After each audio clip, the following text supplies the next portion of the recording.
Welcome to episode 8 of the Imperial Tides podcast. I'm your host, Holden, and I'm here today with my co-host, Simone. How are you doing today, Simone? Good. We just got finished watching the 1936 adaptation of the famous William Shakespeare play As You Like It, starring none other than Laurence Olivier, one of the best Shakespearean actors of all time. Simone, what would you rate the film out of 10 before we even get into the conversation? Just give me some of your initial impressions. I'll give it a 7 out of 10. And why would you give it that rating?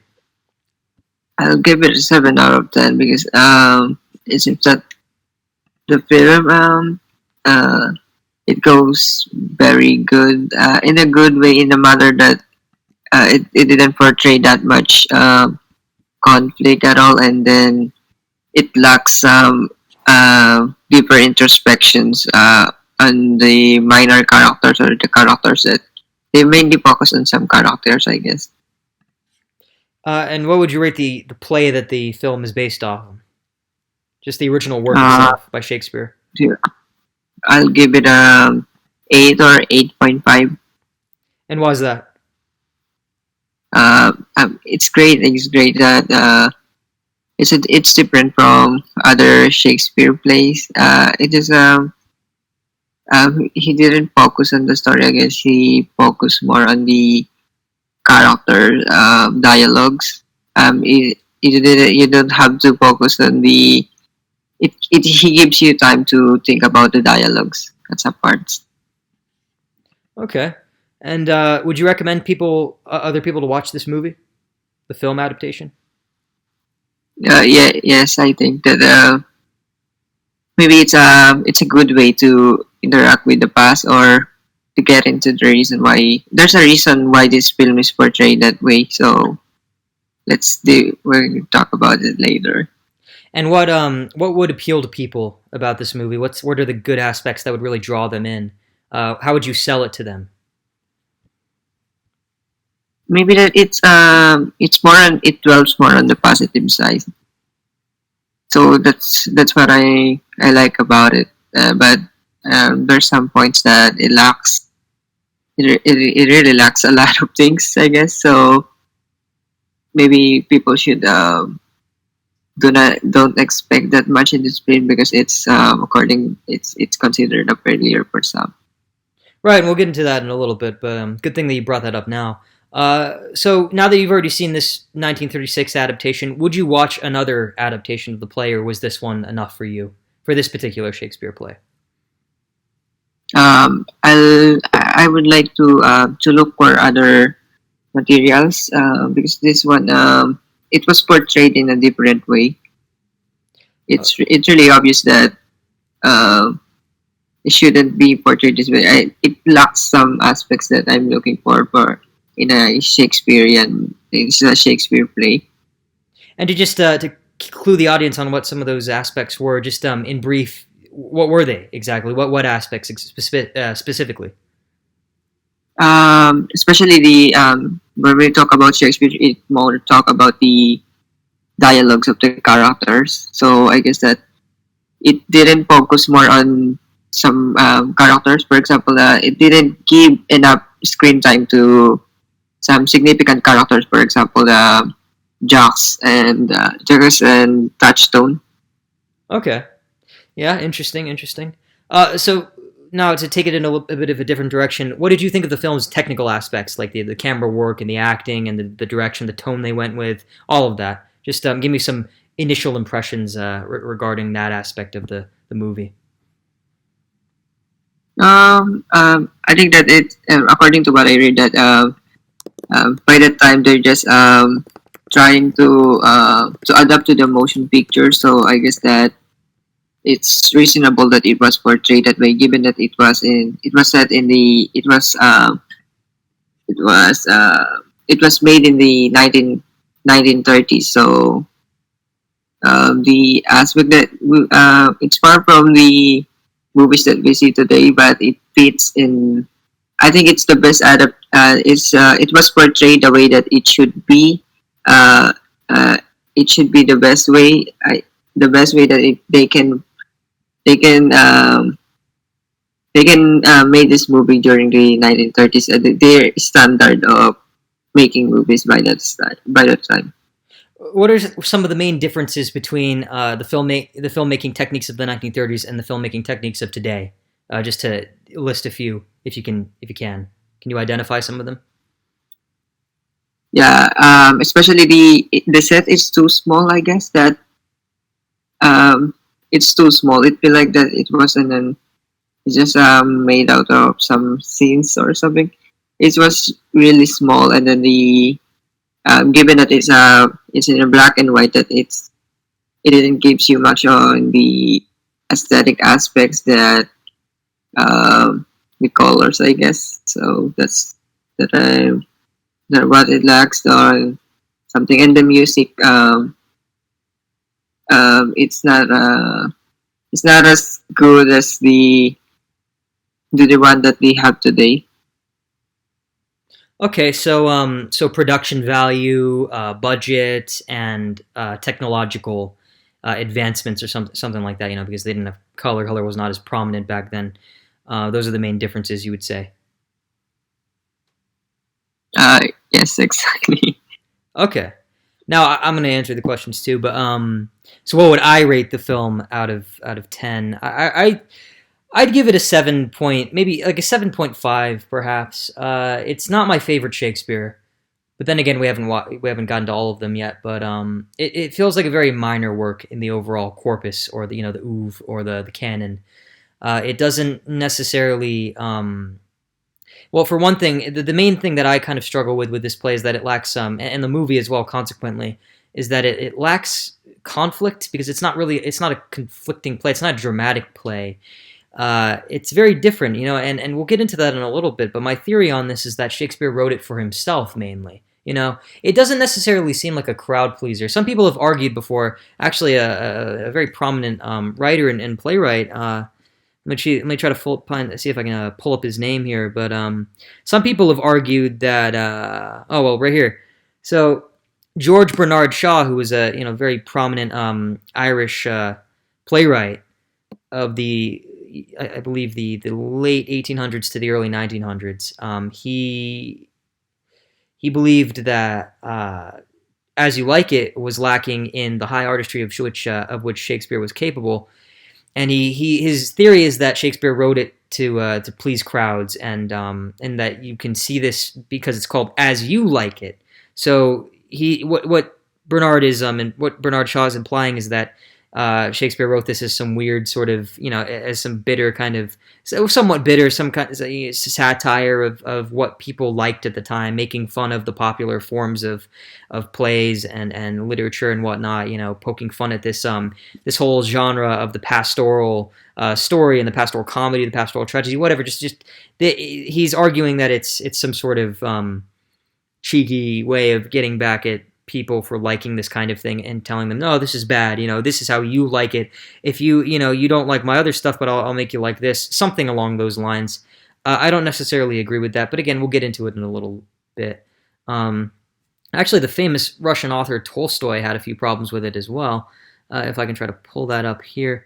He said that Leo Tolstoy of all people, he objected to the immorality of the characters, and the character of Touchstone, who is a clown, a court jester who runs away with the two main female characters, Rosalind and Celia, who we'll talk about all this in a little bit. But yes, just to give you a bit of a background, he said that he didn't like how Touchstone was constantly clowning the more rural characters, the country bumpkins, which we will talk about later. However, on the other hand, Harold Bloom, who is known as he kind of has this reputation for being one of the world's most foremost experts on Shakespeare. He wrote that Rosalind, the character of Rosalind, the female lead in this, is among Shakespeare's greatest and most realized female characters, and I would agree with that. I think it's definitely true. She is really the one of the highlights of the play overall. And again, we will get into this all a little later, but yeah. So, in terms of how I would rate the play itself, the original work, it's tough to say, but I would probably have to give it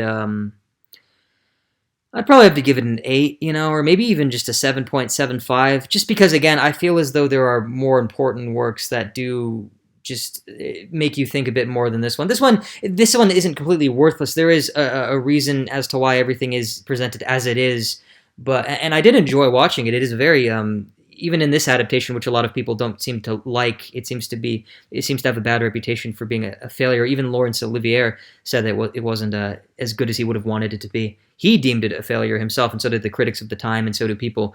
And that seems to have carried over to today. A lot of the issues that people have with the adaptation itself is that the woman playing the actress playing Rosalind, Elizabeth Bergner, is an Austrian, and she played Rosalind in Germany before moving to the U.S. And she, English is not her native language, and her German accent is really strong, throughout her performance in the film. And some people, I guess that bothers some people more than it bothered me. I didn't really notice it, to be honest. I was into it. I got into the movie, and it was good, and it's a good story, and it's not, it's not a big story, it's not a major story, but it has a lot to say about a lot of different things, namely love and the differences between urban living and rural living, the differences between like the natural state of mankind and civilization. How our society and everything, how being part of a society, how being educated, how all of these things allow us to better appreciate the world and life, and how we kind of need them, even though sometimes there might be times where we want to just kind of be alone, get out there in the world, and just be kind of just live this sort of subsistence existence where you do everything you do is meant to satisfy your biological needs. Let's say you become a shepherd, and you everything you do is towards satisfying those biological needs. You don't think about anything else. You're not an intellectual. You're not worried about your career. You're not worried about settling down and getting married or anything. It's not a big deal. And if you are, it's not as there's not as much social connotation placed on it because you don't subscribe to the society or to the tenets of civilization. And this is a very interesting meditation and exploration on the the foibles, the good and bad of both aspects, and it criticizes both. And so that's why some people argue that it is a sort of an anti-pastoral play, a sort of deconstruction of the pastoral genre, which was very popular at the time. Some people argue that Shakespeare, in writing this, he put a check on the kind of the romanticization, the idealization by a lot of people of country living, because it must have been popular back in the day, especially when Shakespeare was around, just on the cusp of that industrial revolution in England. Things were changing, ways of life were changing, things were becoming much more, as we would like to refer to it, term it modern. And so you would have a lot of people trying to cling to more primitive, quote-unquote, natural ways of living, right? But Shakespeare, he doesn't appear to be a primitivist in this, because he's arguing, because he's approaching it all, he's approaching both sides of the question in this case. He's exploring both aspects of the debate, I guess, between these two main options, rural living and urban living, civilization. He calls it the court and the country, but the court being civilization, and the country being, more natural living, I suppose, more archaic living, more subsistence living. But yeah, anyway. Oh, excuse me. Would I recommend people to watch the film adaptation? Definitely.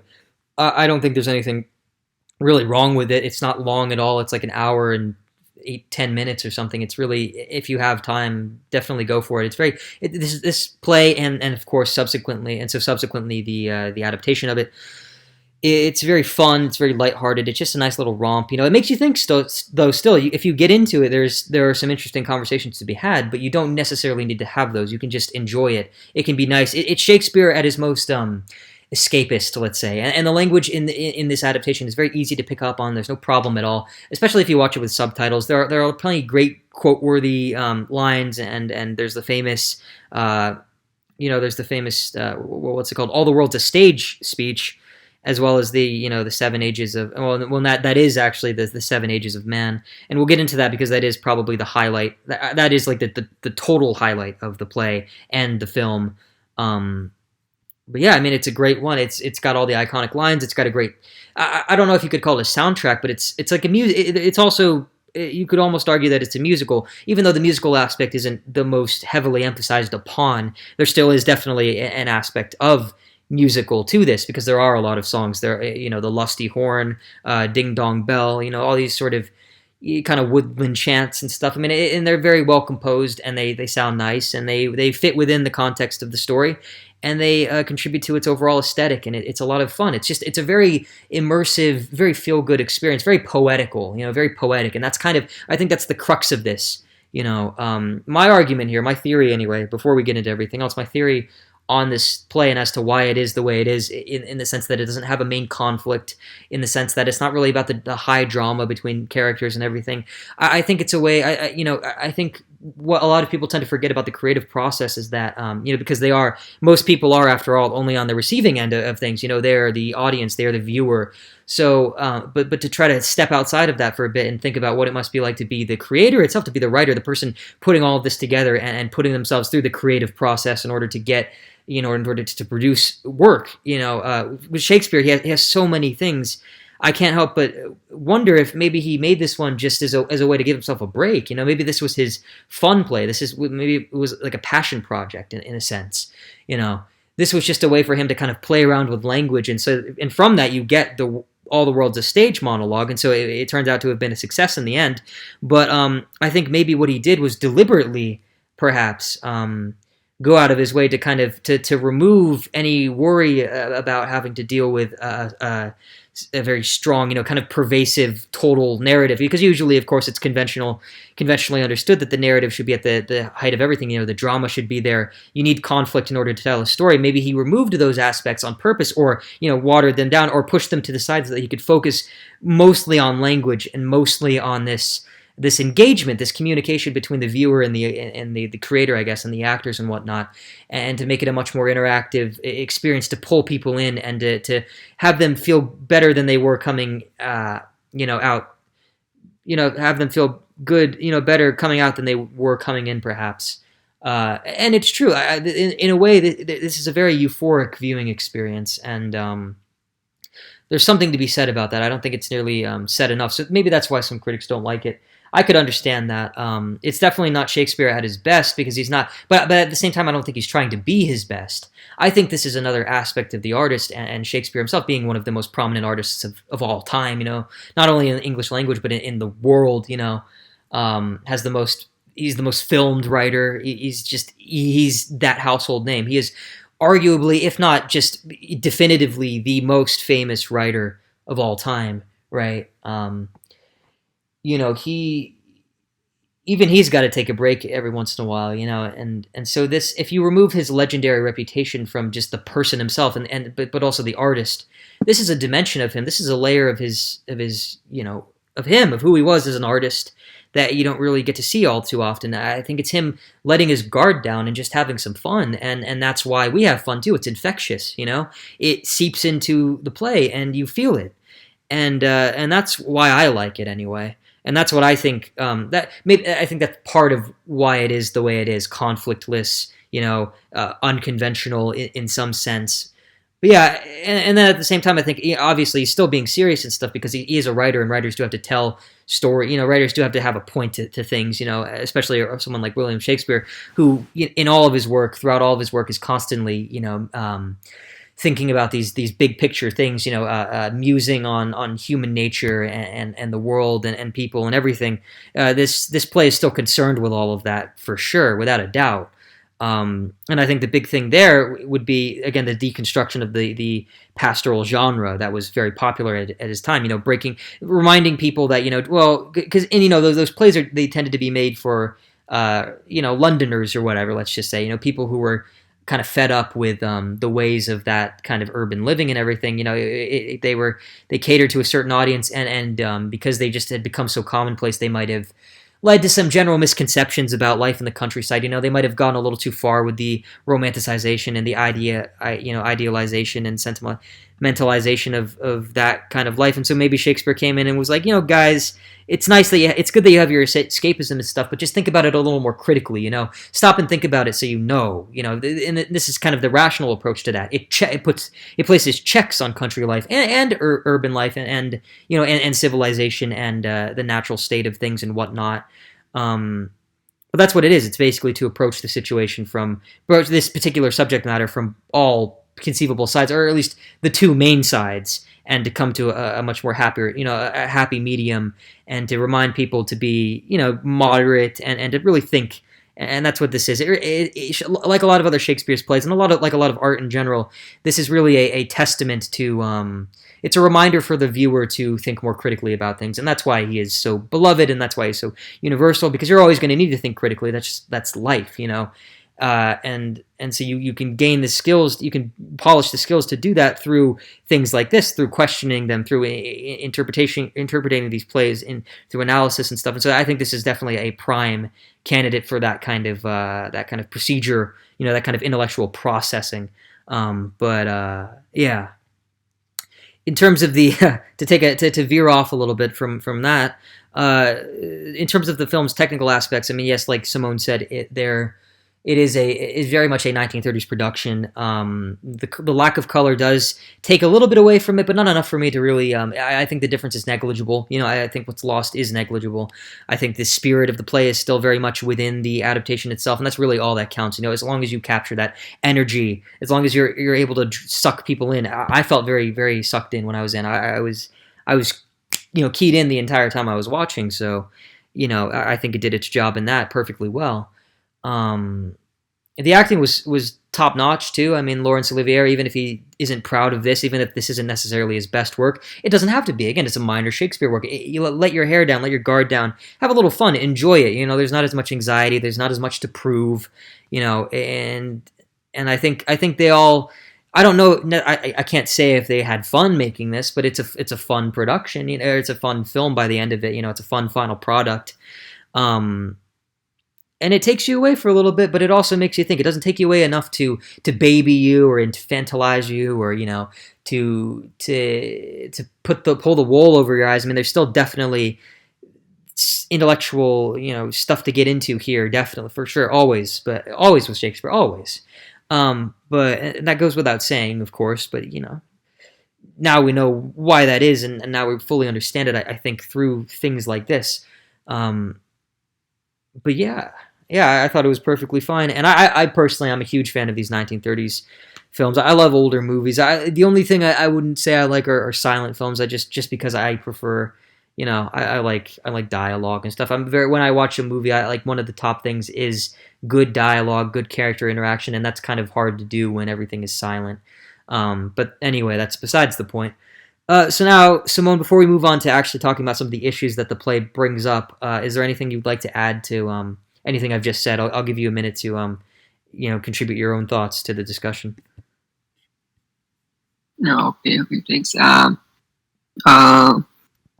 And I agree with you that I will recommend this one because so you said that this one is the perfect enforced adaptation in the 1930s. So yeah, the lack of colors, I guess that it wasn't an issue anymore. That given it's in the 1930s, so maybe when you watch this one, you should consider that it was made in the 1930s. So that's one way to appreciate this work. I agree with that.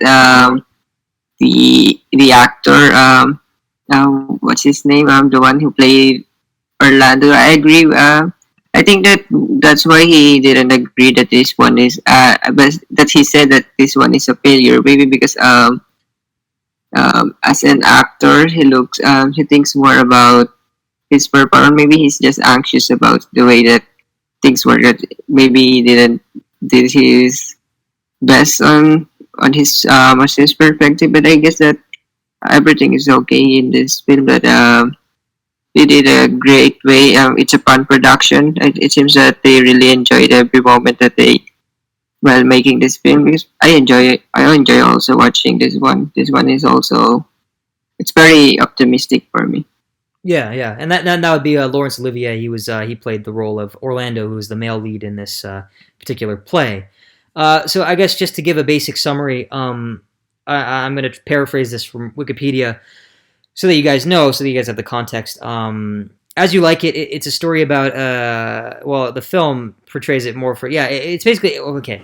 It's about, so there's this guy named Orlando, and Orlando Du Bois, and he is the son of the Sir Rowland de Boys, who is no longer alive. He's dead, and Orlando is the younger son. He has an older brother named Oliver, who was supposed to raise him to be a gentleman, as prescribed by the father's will. But Oliver has not done that. Instead, he's raising his younger brother like a peasant and treating him very cruelly. And Oliver just he's a piece of shit. He beats his servant. He makes Orlando do all this kind of just peasant just shit.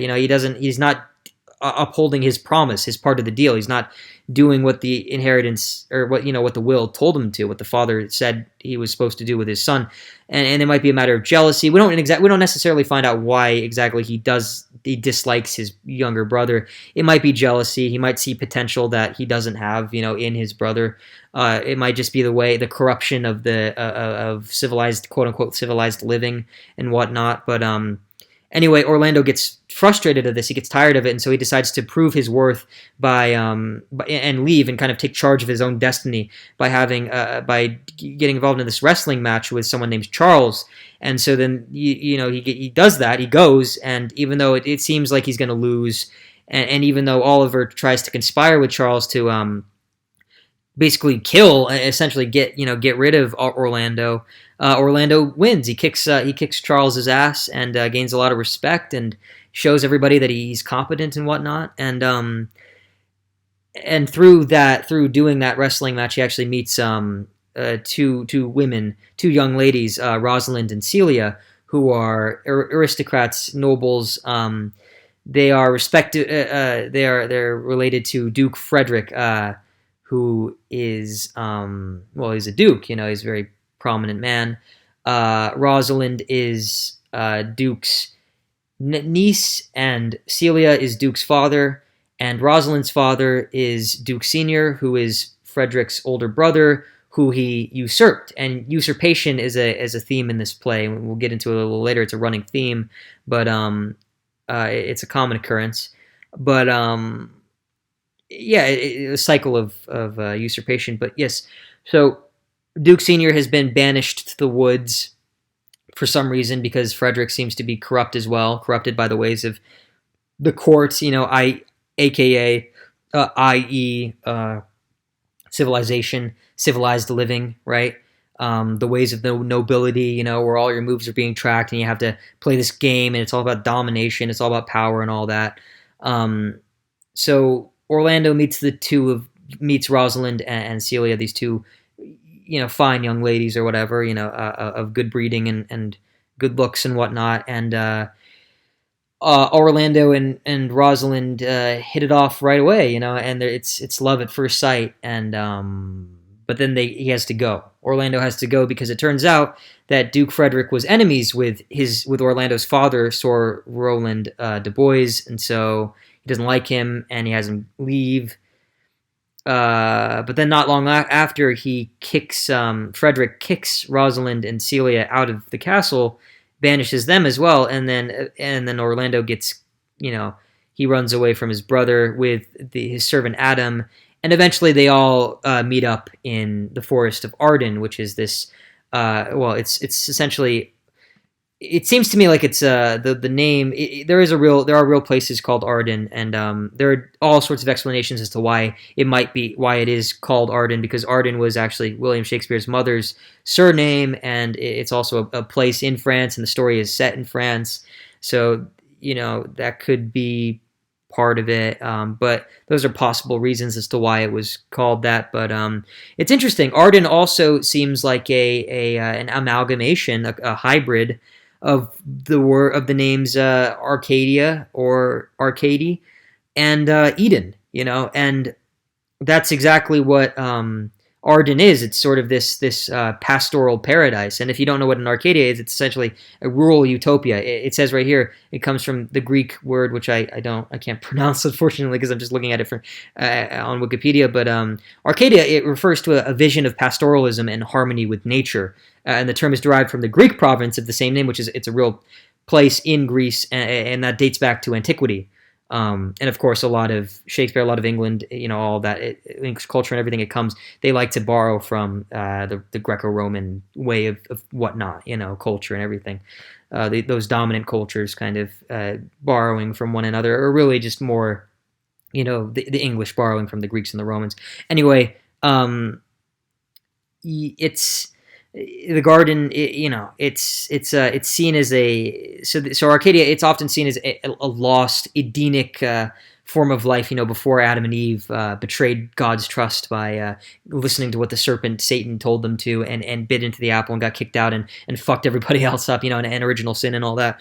Fucked it up for everybody else. Yeah, and a lot of it has to do with Arcadia has a lot to do with notions of living close to nature, being uncorrupted by civilization, and being virtuous, the whole noble savage thing. And so Shakespeare's play kind of picks that apart. Instead of noble savages, we get country bumpkins who are not educated and therefore a little stupid, a little ignorant, not capable, not fully equipped to not only survive in the world but fully appreciate it and to kind of enjoy life for what it is. You kind of need to have an education. You need to be civilized in order to appreciate that. You need those tools. They come from that. You can't just be natural all the time, because maybe the natural state of humanity and mankind is savage and whatnot. Maybe it's savage without the nobleness of it, but without the nobility. But yeah, so then essentially after that, by the way, the rest of the play is basically just about Orlando and Rosalind coming together. Even though Rosalind is disguised as a boy, she's dressed up as a guy, and she calls herself Ganymede, who is actually that name comes from a character in Greek mythology, a hero who was a divine hero whose homeland was Troy. Homer wrote about him, most beautiful of mortals, and there's one myth in which Zeus falls in love with Ganymede's beauty and abducts him in the form of an eagle. So he becomes an eagle to kidnap him, basically, and make him the cupbearer in Olympus. So he's the one who, and that's not, we're not talking about the Olympics, but it's not the person who lights the torch or anything. I don't know why I thought of that, but a cupbearer, if you want to know, if we're going to go down this rabbit hole, let's just go down it real quick. A cupbearer was historically an officer of a high rank in royal courts, and they would pour and serve drinks at royal tables, and so. Yeah, he literally, this guy, just because he was so attractive to the Zeus, because he was so beautiful, he was able to ascend to Olympus and pour drinks for the gods and everything. And so that's where the name comes from, and you get something similar here. Orlando thinks Rosalind is a boy, but she's not Ganymede. Ganymede is not a real person. It's just her in male clothing, and basically the rest of the play is just about, it explores several different relationships, and it kind of just makes fun of love, pokes fun at this difference between urban and rural living, civilization and the natural state of mankind, the natural state of being, and that's really it. And there really is no conflict, and by the end, the main villains of the play, Orlando's brother, Oliver, and Duke Frederick, both redeem themselves, and they are redeemed through forest living. It helps them get away from the corruption of civilization or whatever. It works for them. It doesn't necessarily work for everybody else, but it works for them. Shakespeare isn't trying to tell everybody that they need to move out into the woods in order to be, happy or whatever, or virtuous and pure. That's not what he's trying to say. That would be an oversimplification to suggest that. But yeah, he gets away. And yeah, I mean, the ending scene has everybody get married, really. Everything gets tied up nice and well. There's even an epilogue where Rosalind tells both men and women to enjoy the play, basically. It's kind of a weird, can't make sense of why exactly the epilogue is there, and we'll discuss that in a second. But yeah, she dresses up as Ganymede in that as well, so she kind of appeals to both sexes, because she dresses up like a boy for the girls, and then she dresses up as herself as a girl for the boys. It's interesting, but yeah, and then when they get married, by the way, another interesting thing, Hymen, the god of marriage, is actually there. It's like a little baby, basically, kind of like Cupid, but like basically Cupid for marriages. And so he literally just shows up. He's just there, and I thought that was kind of interesting. It was kind of funny. I was confused when I saw it for the first time, but yeah. Is there anything you'd like to add to that, Simone? Uh, no. You already explained things up. Yes. Okay, yeah. So now let's get into the actual questions that I have here. I got some discussion questions that I'd like to get into. Um, let's dive straight into it. So Simone, answer me this: if you had to choose only one, so in this case you got two options, you can only pick one, either sexuality or spirituality in a romantic relationship, which would you go with and why? And to simplify the question a little bit, let's say you have a girlfriend, okay, and you can only do one of two things. You can only have sex. You only have two choices. You can either only ever have sex with her, or you can only ever have like this strong spiritual connection to her. Which one do you go with and why? I guess I will go to the spiritual one. And why is Maybe that? because I don't know. I'm looking forward to a relationship more on um the emotional aspects rather than the sexual aspects of relationship. So maybe the spiritual one really fits me as well. And how would you personally define a spiritual relationship, like a spiritual love connection? Let's just say. Uh, maybe it has.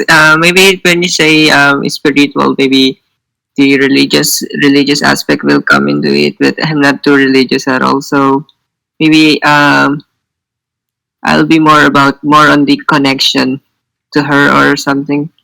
Well, The connection that we will build together well, rather than the yeah, maybe the term spiritual would imply something to do with religion, but that's not necessarily what this is here. I mean more like spiritual in the sense that the two of you feel like you're one half of another person. You're the perfect half for each other. That kind of thing. Just a very deep, intimate kind of love connection. That's what I mean. Where you depend on each other. It's like this codependence. Symbiosis. That sort of thing.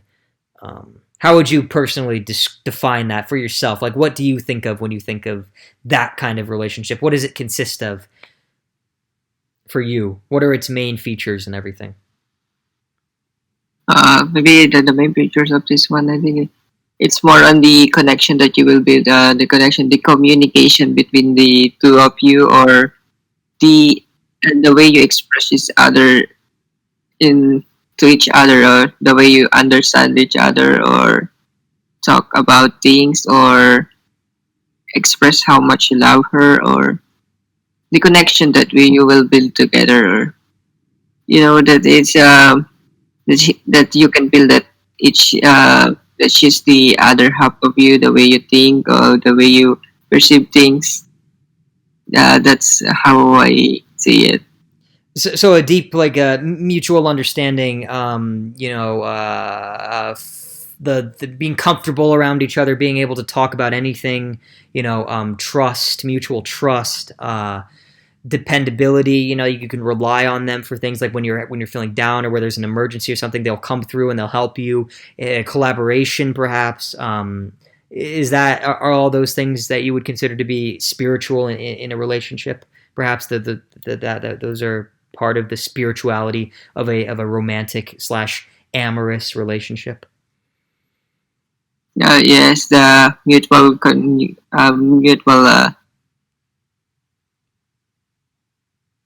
And would you say that is that's what makes up a connection? Like that's what the connection is made out of. That's what it consists of. Yeah, and the connection, the mutual understanding and connection between the two of you. Maybe uh, is in it's not a ritual at all if you're not connected to each other. So I guess the connection is what makes it's spiritual.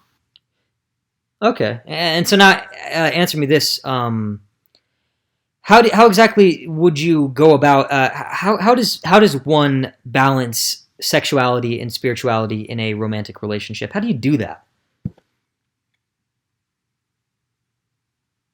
Yeah, I guess that in a relationship, it's not always most of the time that you will do the sexual thing.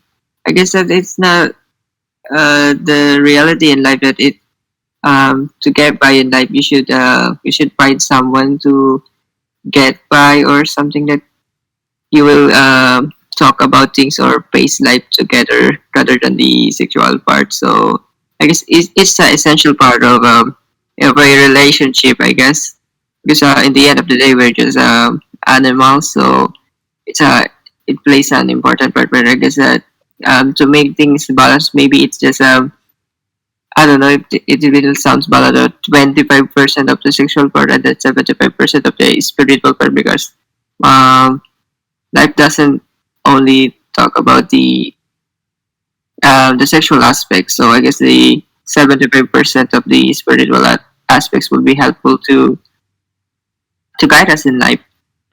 So you don't think it's a perfect 50-50 split between sexuality and spirituality? Yes, that's my opinion, and that's how I see things. So it really depends on the person or the relationship that you have, I guess. Now, answer me a quick hypothetical. Do you think you would feel that way about spirituality being more important than sexuality if you didn't come from, an educated, civilized background? If you were just, let's say, if you were like a regular farmer or something, or just someone living out in the woods by yourself, do you think you would still feel the same way? Um, it depends upon the environment that I go, the people around me, or my thoughts will be affected on how the people around me acts or perceive things. I guess. But I'm just trying to get down to the reason why you feel that way. Why exactly do you think you feel that way about it? Like let's really try to articulate exactly why, because we want to get down to the root causes for all of these ways of thinking and whatnot. And so I want to try to really understand whether or not spirituality in a relationship is something that's intrinsic, or if it's some sort of societal notion that our civilization has kind of invented for us. I think that mostly it's maybe that the how I see things. Maybe it's based on the community that I grow up with. So I guess that we didn't focus more about the sexual thing. I guess it's where I guess it's somehow taboo here to talk about the thing. So maybe more of the relationship here are more focused on the spiritual part. I guess that to be honest, that things are. I just realized that things are based on the environment that we grow up, or it really the environment that we grow up, the social views and norms and the places that we grow up. It really affects us. So, for example, that in the spiritual aspect, so that's how things work here. So that's why I how I see things. And so now to make it a little more philosophical, what do you think that the spiritual aspect of a relationship, do you think that would exist if we didn't tell us, like if people didn't tell us that it existed? Would it still be there? Would cavemen, for example, feel that without having to put it into words? Like, does it exist, or is it just something that we tell ourselves exists? Is it intrinsic to a romantic relationship, let's say? It's just I guess that it will no that it will comes naturally. I guess that it's just normal instincts for us as human being. It doesn't we all yeah, it doesn't we doesn't depend only on the animal instinct of us that for example the sexual part. I guess that there's still for example the animals we can see them that they have some emotions at all or feelings toward their owners. I guess so. I think that's how we say that the emotion. I guess that it will arise from us because we're in the end of the day we're just human beings. Yeah, but what separates us from other animals is that we're capable of this very complicated, like, complex love and everything. It goes beyond courtship. It goes beyond just getting a mate. It goes beyond breeding and just reproduction and everything. It's a little more complicated than that. And and I guess you would call that complication spirituality. The spiritual love. The spiritual aspect of a sexual slash amorous slash romantic relationship. Um, Romance itself is a man-made concept, so what I'm really just trying to get down to the bottom of is whether or not that romance, that spirituality is present in the natural state of things, in the natural order. Even if we didn't have something like civilization, do you think it would still be there or not? Because I think it would, but I just want to hear your thoughts before we move on to the next topic. Yeah, I think it would be. I think it would because we're the we're highest in the hierarchy. I guess that it will not naturally comes. It's just a basis of emotions. So yeah, it will naturally come. But why will it naturally come exactly? Where does it come from? Why does it exist? Why? Why? It's hard to answer, but I just want to hear your thoughts. I don't think anyone really knows, but what do you think? Because we're really affected by the things that happening in our surrounding that make us things this will affect our emotions at all. For example, there's something bad that happened, so it make us feel bad. It affects our emotions. For example, I guess that for example in the aspect of a spiritual or love, I guess that it makes us happy. So we really it has a deep connection between us. I guess so. I think that's it. The emotion part. That's that's where it is arises. That it's something that really made us feel that we're connected to somebody. So I don't know. That's how I see it. So you think it stems from some sort of conditioning that comes from maybe like an evolutionary instinct that because we are, after all, animals at the end of the day, we need to reproduce and breed and everything that makes us feel good, and so that's where it comes from. You think? Yes, I think that's the conditioning. Like I said, that's where really all our emotions come from, or these feelings. So yes, that's a aspects that how we see things, or something that maybe more on the internal aspects or emotional aspects. That it depends on the conditioning that we used to see. So somehow, And why exactly do you think it is that civilization, being part of a society and everything, why do you think it makes that more complex? Why do you think it evolves those natural instincts that could just be as simple as like, oh, I see that girl over there, I want to have sex with her, to more just more complicated, like you got to take her out for dates, you got to talk a certain way, you got to have all these pickup lines and stuff. There's this whole performance that goes into it. Why does civilization complicate these things so much? Do you think? maybe because they set standards to us that the norms that we should do to do things. They put us something that we should do to make these things the standard that they set that it should be done this way. So we need uh, to follow these rules to exactly think or made us feel that the things that we are doing are we're doing things in a right way. So that makes it complex. The certain standards and views of the society that we live in. Yeah, and it's funny that you said standard because there's a character in this play called Touchstone who was a court fool or a jester, and his name Touchstone that it means like standard. It means criterion. That's what you do. You use a touchstone in order to judge the value of gold and other such things, jewelry and whatnot. And that character Touchstone, he judges another character, William, who's like a country bumpkin. And it's funny, because William Shakespeare. I don't know if that's some joke or something, but inside joke or something. But Yeah, Touchstone judges William and makes fun of him for his lack of education, his ignorance, his stupidity, because he lived out in the country, he's not educated, he doesn't really know, he can't appreciate life the same way that more educated, and more noble, whatever people, more civilized people can, I suppose. But why is that exactly? And why is it that? Well, let me ask you this now. Why do you think we listen to the societal standards? Why do you think we obey them as much as we do? Why do we give in to the norms? Why don't we rebel? Why don't we do our own thing? Why? What exactly is it that keeps us bound to those standards and that particular way of thinking and everything?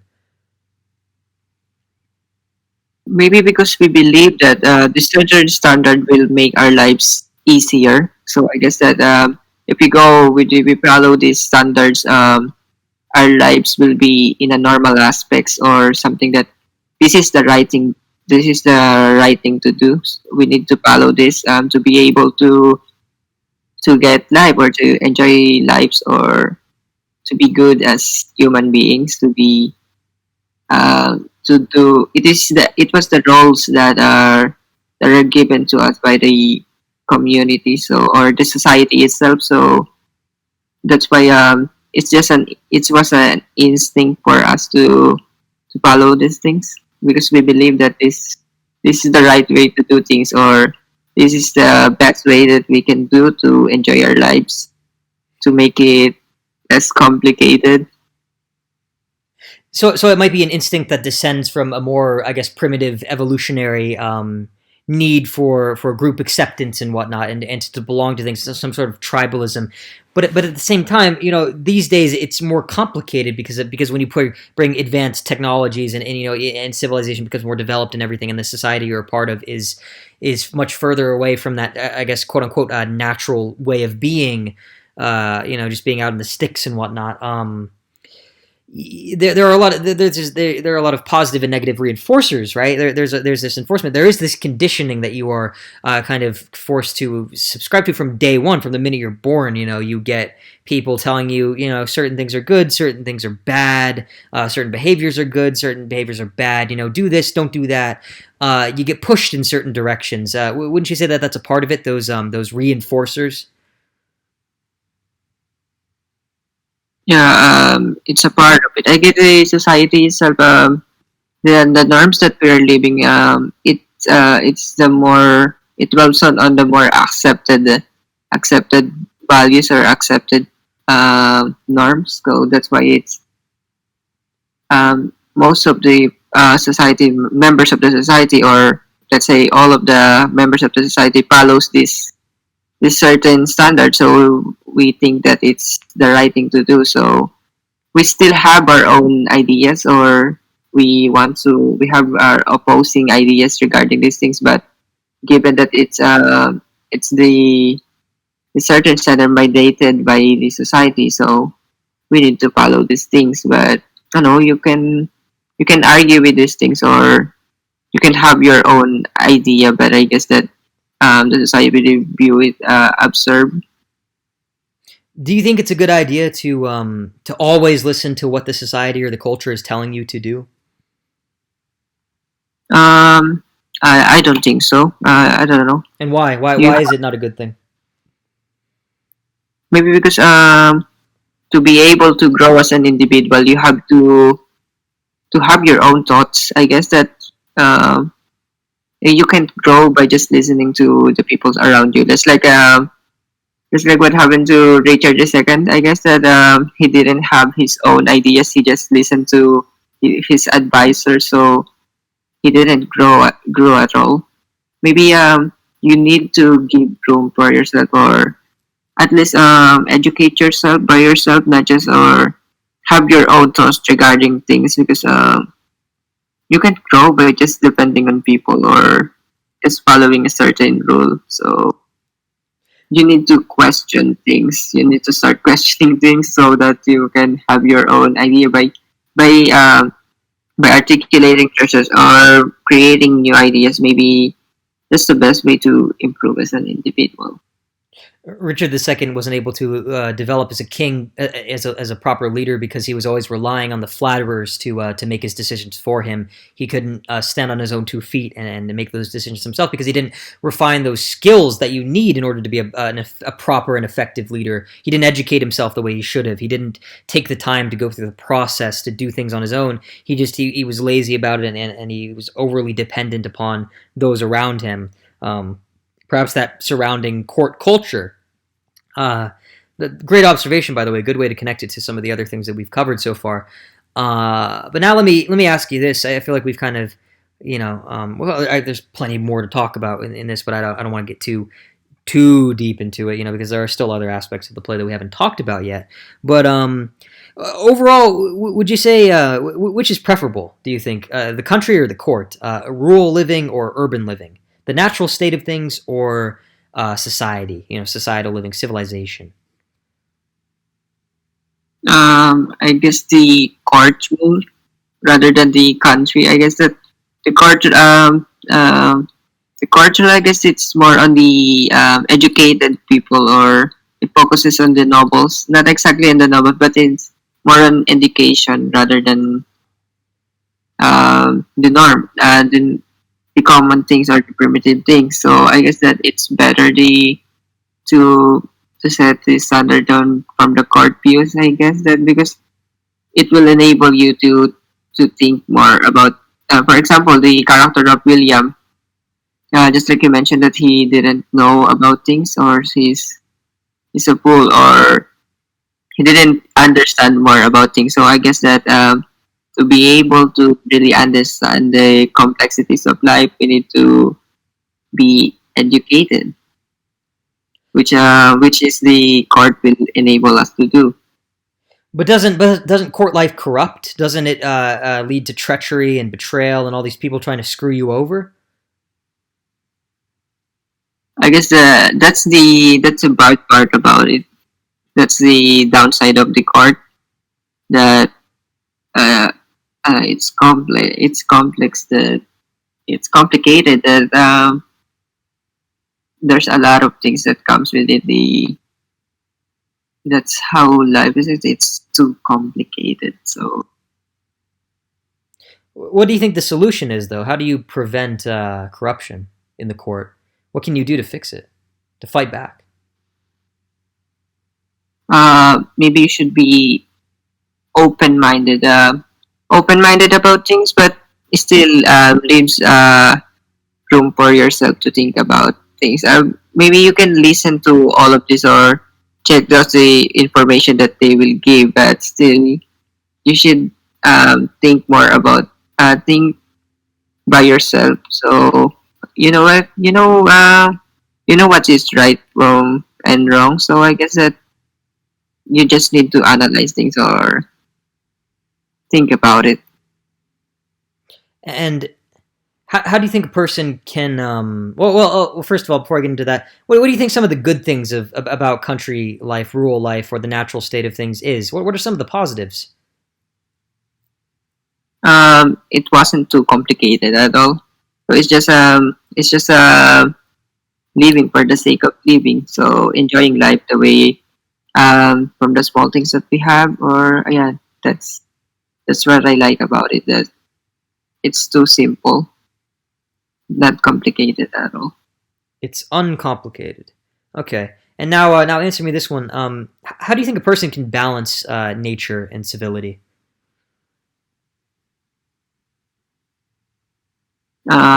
Nature and, can you repeat the question? Nature and civility, they're the natural state of living, but also the more primitive aspects of a human being, but also the civilized, the education and stuff. How do you balance those two parts of us? Because there's that duality of man in that sense.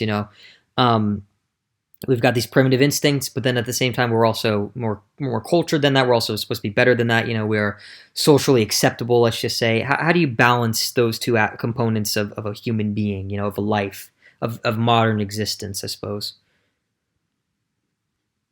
I guess that uh, be educated in the aspects that how we act. I guess so the information that we get from this thing. So we can apply the civilized aspect on how we live, or to be more educated. And I mean by educated, to act the way that we should be as an educated. For example, the way we think, the way we act, or something, that we can apply the primitive aspects by enjoying life, enjoying what we have, or something, that appreciating the things or embracing the things that we have. I think that's the only primitive way that I see about these things.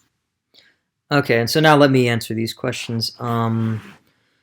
If I only had to choose one, either sexuality or spirituality in my romantic relationship, so if I could only have sex with my girlfriend, or if I could only, you know, just I guess connect with her on a much more spiritual level, I would say yeah. Again, spirituality. I mean, it's just you get much more out of that. You know, yeah. I don't know. That one's not really too hard. It's just because I mean it's complicated, but I'd say, hmm. You know what? I might actually switch it around. It might sound bad, but I think I might switch it around. I would actually go with only having sexual like a purely sexual relationship, because the thing about it is that you can get the intimacy, the connection from other people.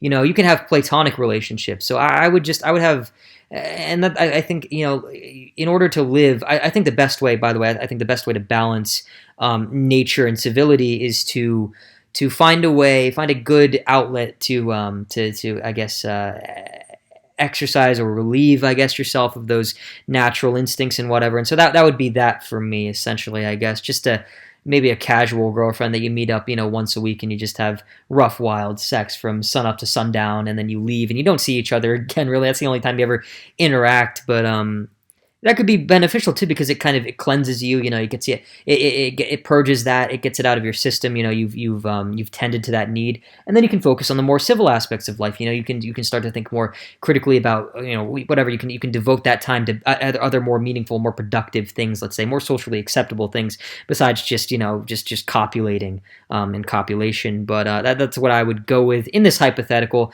But I don't know.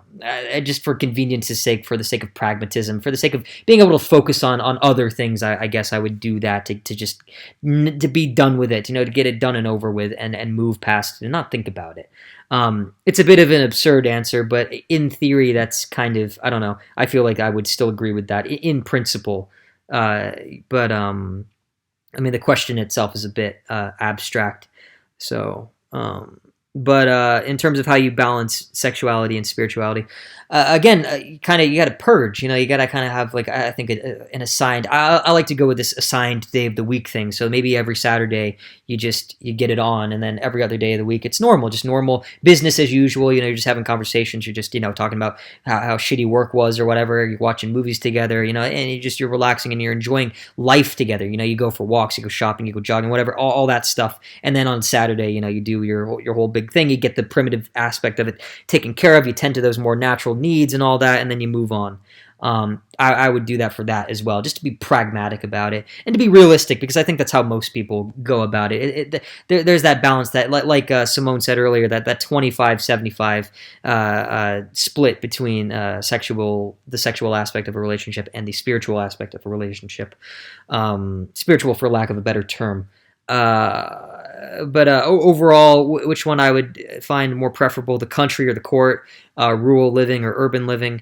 I would honestly go with rural living. I don't need to see a lot of people, and I mean that too. I don't see a lot of people now, and I live in a relatively metropolitan area. Not the most metropolitan. It's not straight up New York City. It's not NYC. But yeah, I could do without the pollution and the noise and all the people on top of each other, and all the corruption and all the and corruption in the sense that people are just constantly trying to prove something to themselves. They feel like they have this reputation to uphold. The touchstone. The standard.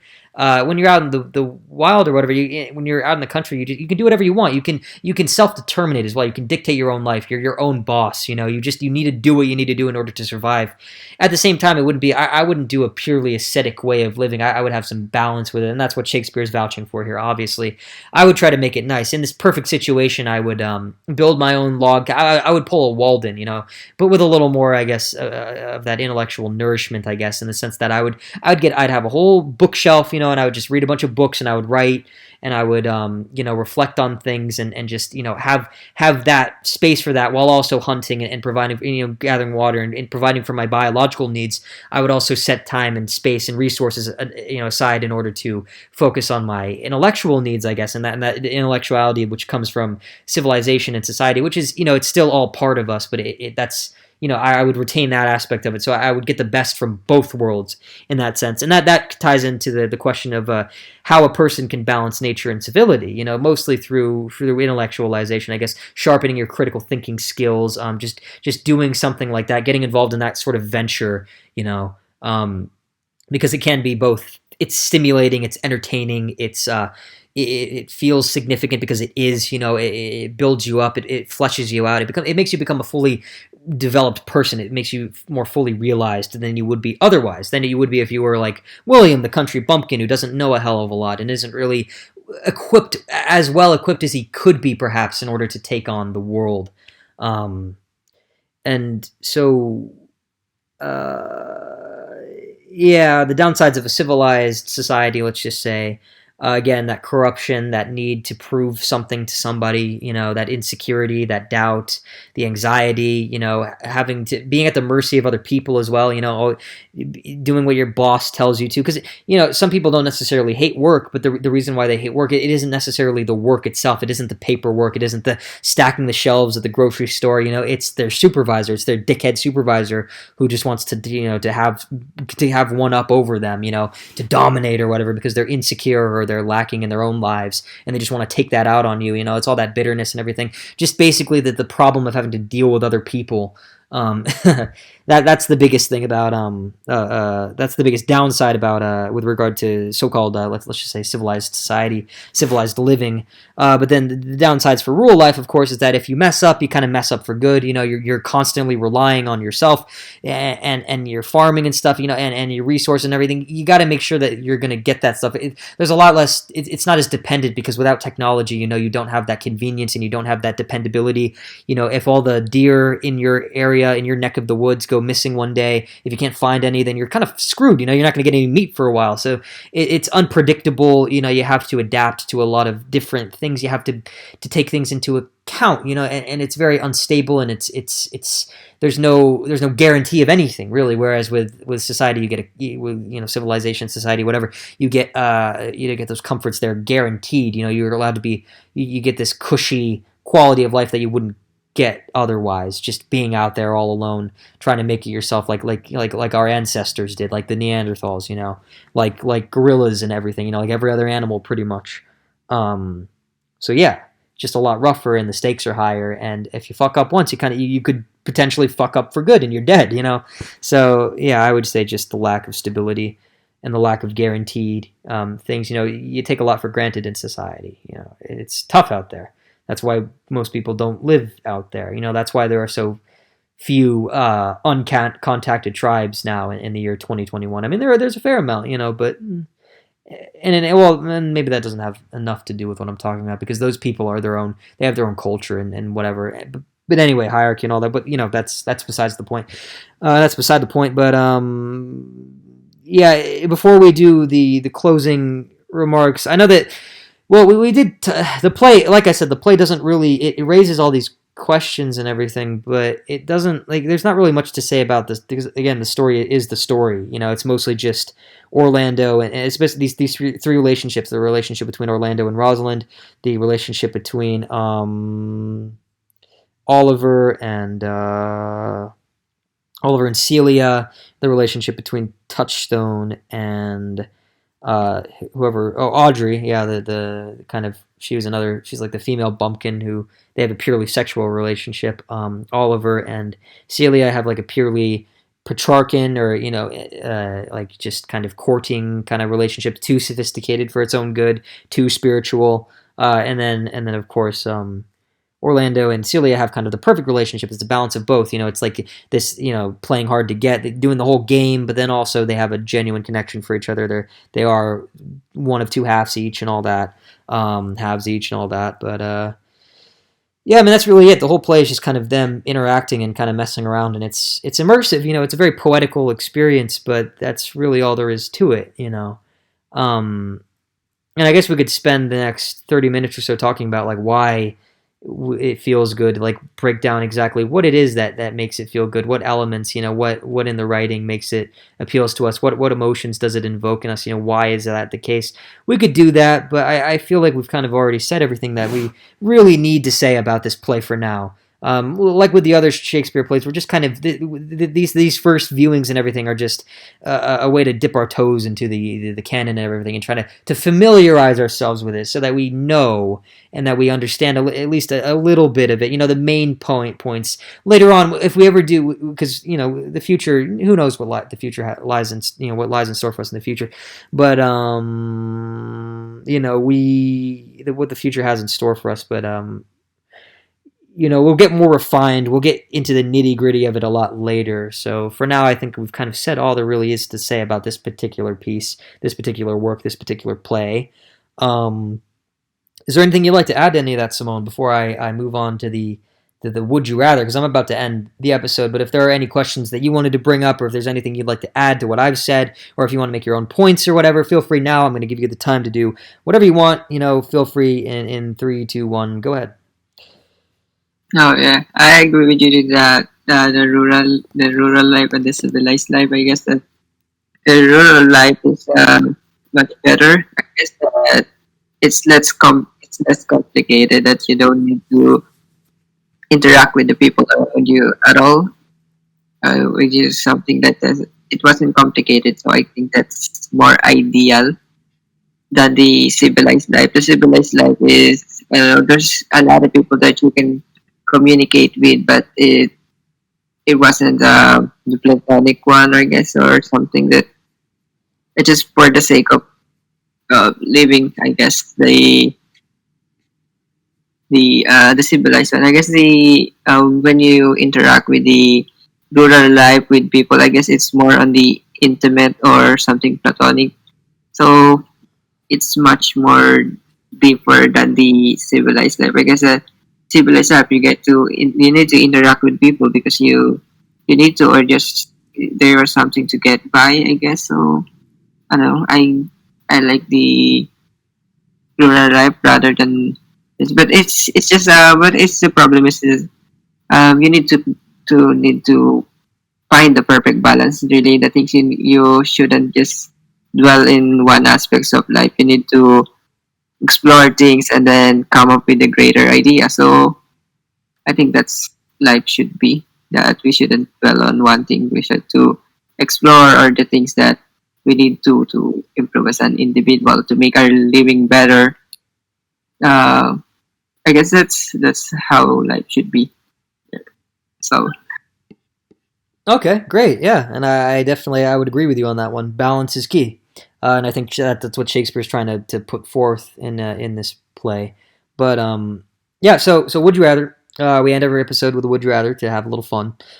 So answer me this, Simone. Would you rather be in jail for a year, right? Would you rather be in jail for a year, or lose a year off your life? Is a bad year worth living? Or is it better to give up a year of your life? What are your thoughts? to end up in jail, or can you repeat the question at all?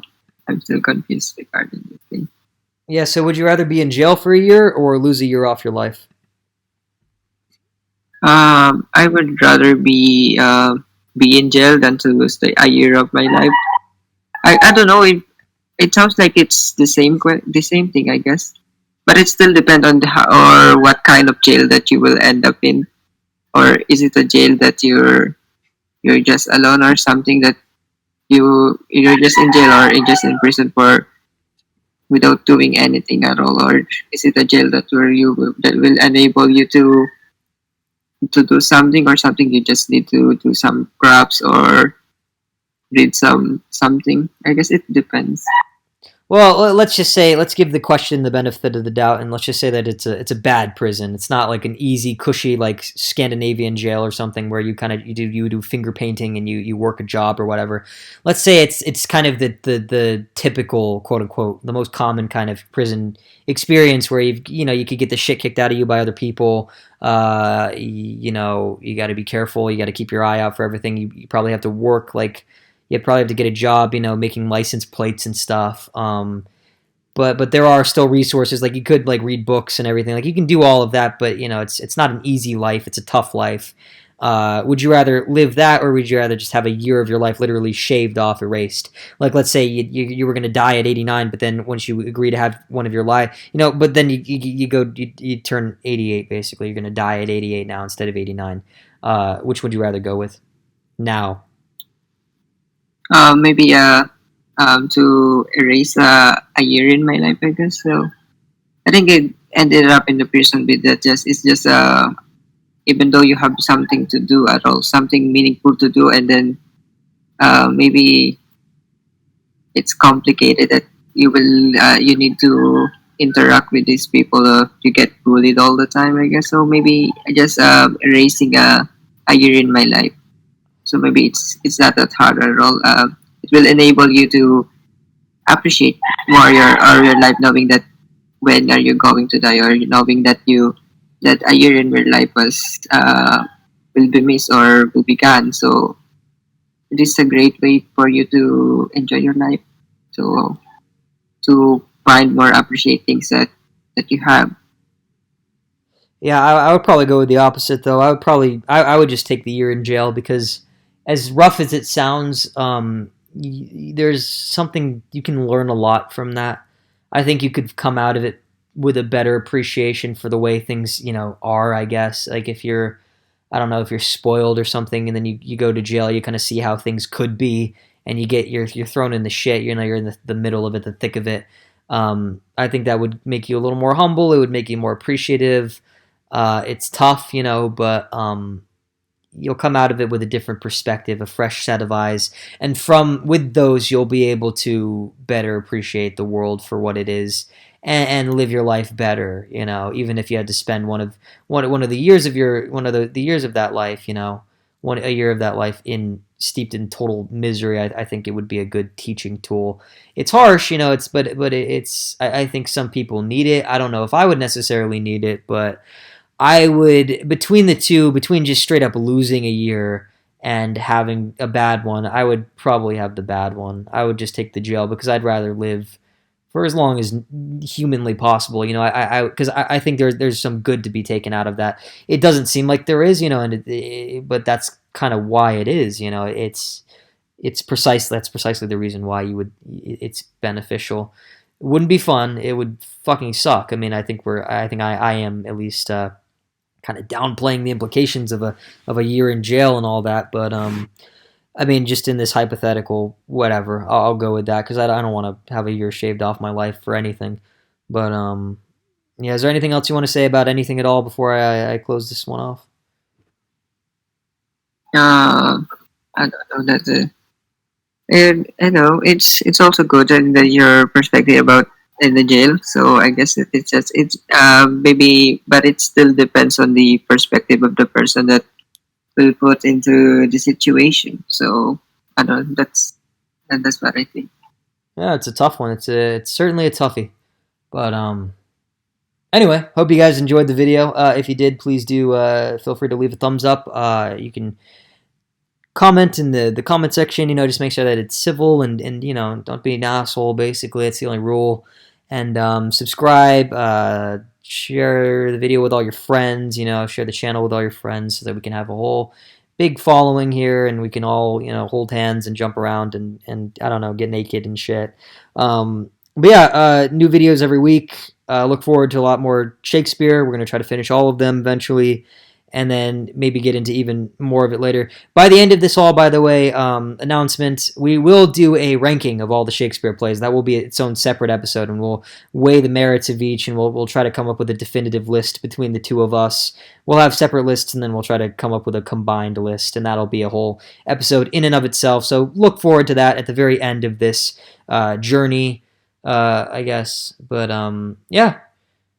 I hope you have a nice rest of your day. Stay tuned, and goodbye.